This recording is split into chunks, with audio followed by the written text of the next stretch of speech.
আজকে ভূগোল পরীক্ষা ছিল। ছাত্রছাত্রী যারা এই পরীক্ষা দিয়ে এসেছো তারা একটু মিলিয়ে নেবে যে তোমরা যে প্রশ্নগুলোর অ্যান্সার করে এসেছো কতগুলো ঠিক গেল বা কতগুলো ভুল গেল। একেবারে নির্ভুল উত্তরের জন্য তোমরা অবশ্যই ভিডিওর সাথে থাকবে। ইতিমধ্যেই ভাই মিঠুনের ফ্রেন্ডলি লার্নিং চ্যানেলে মাধ্যমিকের সাজেশন সম্পর্কে আলোচিত হয়েছিল। এছাড়া আমার যে ইউটিউব চ্যানেল ইজিমেট লার্নিং এ সেখানে ম্যাপ পয়েন্টিং এবং মাধ্যমিক ভূগোল সাজেশনের পিডিএফও দেওয়া হয়েছিল এবং সেখান থেকে 100% প্রশ্ন কমন এসেছে।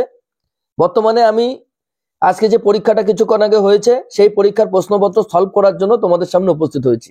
আমি একেবারে প্রথমে সময় নষ্ট না করে প্রথমে চলে যাচ্ছি বিভাগ ক। বিকল্প থেকে সঠিক উত্তরটি নির্বাচন করো। প্রথম প্রশ্নটা আছে নিম্নলিখিত গুলির মধ্যে মিলেট শস্য রূপে চিহ্নিত এটা হবে হচ্ছে রাগি। ভারতের প্রথম কাপড়ের কল স্থাপিত হয় ঘুষুরিতে। কলকাতা ও দিল্লি সংযোগকারী জাতীয় সড়কপথটি হলো NH2, যদিও বর্তমানের নামকরণটা চেঞ্জ হয়েছে। ভারতের উপগ্রহ চিত্র প্রকাশ করে ISRO, Indian space research organisation. বর্ষাকালে ভরা কটালের সময় সমুদ্রের জল প্রবল বেগে নদীর মোহনার দিকে ভিতরে প্রবেশ করে, এই ঘটনাকে কি বলে? এই ঘটনাকে বান ডাকা বলে। পরেরটা, নিম্নলিখিত গুলির মধ্যে পরিবেশের সর্বাধিক ক্ষতিকারক দূষকটি হলো পলিথিন। পরেরটা, আয়তন অনুসারে ভারতের ক্ষুদ্রতম কেন্দ্রশাসিত অঞ্চলটি হলো লাক্ষাদ্বীপ। দিহং, দিবং ও লোহিত নদীর মিলিত প্রবাহের নাম কি? এই নামটি হচ্ছে ব্রহ্মপুত্র। হিমালয়ের একটি সরলবর্গীয় উদ্ভিদের উদাহরণ হচ্ছে পাইন গাছ। প্রত্যেকে একবার মিলিয়ে নিও। পরের প্রশ্ন, যে প্রাকৃতিক প্রক্রিয়ায় মাটি ও শিলাস্তর অভিকর্ষের টানে উচ্চভূমির ঢাল বরাবর নিচে নেমে আসে তাকে কি বলে? তাকে বলে পুঞ্জিত ক্ষয়। পাখির পায়ের মতো বদ্বীপ দেখা যায় মিসিসিপি নদী এবং মিসৌরি নদীর মোহনায়।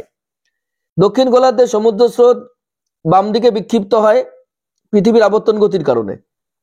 অধঃক্ষেপণের একটি রূপ হলো স্লিট। ক্যারিবিয়ান সাগরে সৃষ্ট ঘূর্ণবাদকে কি বলে? হ্যারিকেন বলে। এবার আমি শুদ্ধ বিভাগ খ শুদ্ধ অশুদ্ধতে চলে আসলাম। প্রথম প্রশ্নটা আছে, ভূপৃষ্ঠ সংলগ্ন বায়ুস্তর প্রধানত উত্তপ্ত হয় বিকিরণ পদ্ধতির সাহায্যে। শুদ্ধ। যদিও আমার এখানে একটা ব্যক্তিগতভাবে কনফিউশন আছে, সেটা হচ্ছে পরিবহন পদ্ধতির মাধ্যমে কিন্তু সবচেয়ে ভালো উত্তপ্ত হয় বায়ুমণ্ডলের নিচের স্তরগুলো, প্রধানত ভূপৃষ্ঠের কাছের স্তরগুলো। যদিও এটা বিকিরণ লিখলেও হবে বলে তাই মনে হয়েছে, তাই শুদ্ধ বলেছি। পরেরটা, ভূবৈচিত্র্যসূচক মানচিত্রে ভূমিভাগের দূরত্ব মানচিত্রের দূরত্বের অনুপাতকে স্কেলের দ্বারা প্রকাশিত হয়। অনুপাত, হ্যাঁ শুদ্ধ। সিমেন্ট কারখানা থেকে উৎপাদিত বর্জ্য বায়ু দূষণ ঘটায়। শুদ্ধ। উল্কাপিণ্ড স্ট্র্যাটোস্ফিয়ার স্তরে পুড়ে ছাই হয়। অশুদ্ধ। শুক্ল কৃষ্ণপক্ষের অষ্টমী তিথিতে সমুদ্রে ভরা কোটাল হয়, এটাও কিন্তু অশুদ্ধ। দেখতে পাচ্ছ তোমরা, লিখে দিয়েছি। পরে আর আছে আরো, মরু অঞ্চলে বায়ু এবং জলের মিলিত কাজের ফলে সৃষ্ট অস্থায়ী হ্রদগুলিকে প্লায়া বলে, এটা শুদ্ধ। হিমালয়ের পাদদেশে অঞ্চলে নুড়ি বালি পলি দ্বারা গঠিত অঞ্চল বেট নামে পরিচিত, এটা কিন্তু অশুদ্ধ। যাই হোক, শুদ্ধ অশুদ্ধ বলে দিলাম।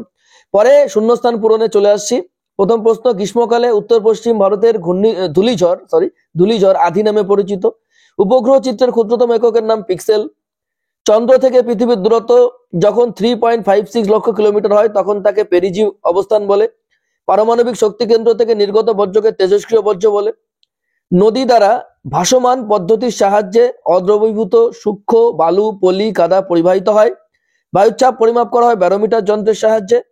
পরের প্রশ্ন, যে প্রক্রিয়ায় মাধ্যমে ভূপৃষ্ঠের উপরিভাগের ভূমিরূপের বিবর্তন ও পরিবর্তন ঘটে তাকে বলে বহির্জাত শক্তি। এরপরে যে কোনো একটি প্রশ্নের যে কোনো 6টি প্রশ্নের উত্তর দাও, একটি দুটি বাক্যে উত্তর দাও। এখানে বলছি, শীতকালে উত্তর পশ্চিম ইউরোপের বন্দরগুলি কোন উষ্ণ স্রোতের প্রভাবে বরফমুক্ত থাকে? উত্তর হচ্ছে উপসাগরীয় স্রোত। পরের প্রশ্ন, কাশ্মীরে প্রবাহিত বিতস্তা নদী কোন নদীর উপনদী? সিন্ধু। ভারতের উত্তর পূর্বাঞ্চলে কোন ধরনের চাষের জন্য অধিক পরিমাণে মৃত্তিকা ক্ষয় হয়? ঝুম চাষ। উড়িষ্যার কটক শহরে কোন ফসলের কেন্দ্রীয় গবেষণাগার অবস্থিত? ধান।